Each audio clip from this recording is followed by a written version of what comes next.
that's my critique of this wire sculpture here. So this wire sculpture, as stated, is made up of wires.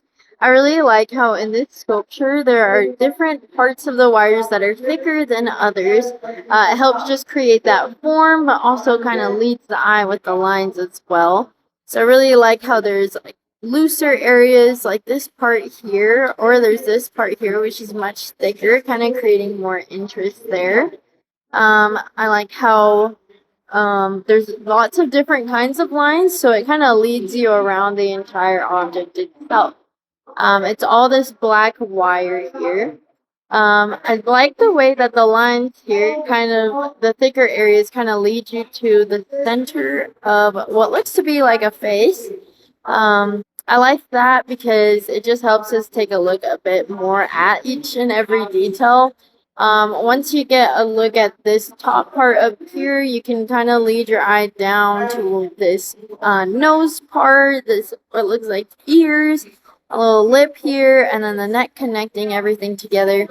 But mostly the eyes are like the center of everything here.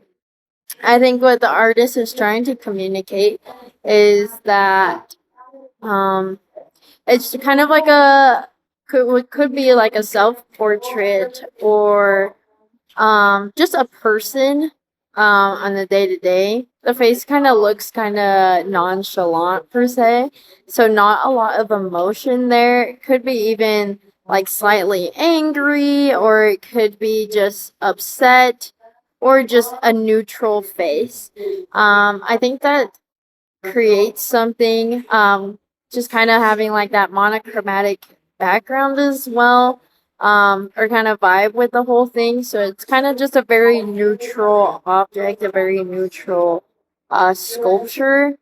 Not tons of emotions are brewing there, but it could be something that, with like the details around it, kind of makes you feel like a little bit more, I think, like clustered, especially with like the darker areas around like the nose, the eyes.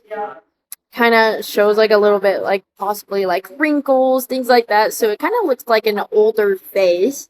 I really like how you can see like behind the eyes here, kind of where the head keeps going. So it shows that it has volume, that it's not a completely flat object. As well as like this neck part here, you can see it's holding up the head just by these two lines here.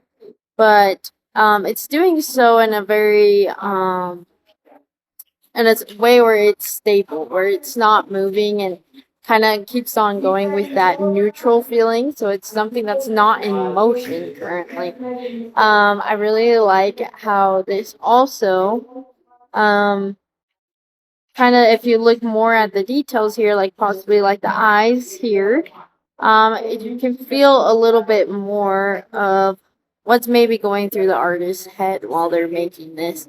I like how it has these big wide ears that are very simple in comparison to the rest of the work itself. But yeah, that's my critique on this value.